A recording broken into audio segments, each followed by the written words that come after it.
So ayan na nga mga kumare, kami na pabisita naman sa Georgia Ayan ay nung isang taon pa, pero gusto ko lang namang i-share ang aming mga picture.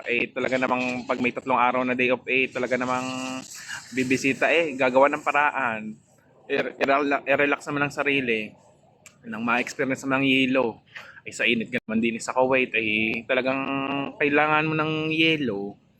O, di ka? Kasaya naman ng mga kumpare natin diyan lamig na lamig talagang kakalikigin ka naman sa lamig.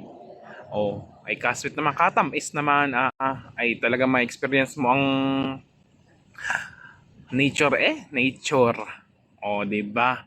Kasaya nga naman din naman may napupuntahan namang inam, hindi lamang din sa Kuwait. Kapag naman talaga kailangan mo mag-ipon para naman marating mong ibang parte ng planetang are, katamis talaga para naman nag-prenup na kasaya. Di ka?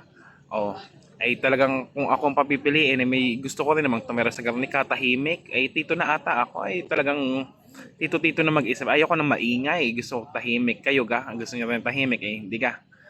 Kasaya ng garni ayan pulutan laang iyan. Ayan ang aming nag-wine testing naman. Matikman ang mga binurong ubas. Ayan, kasaya.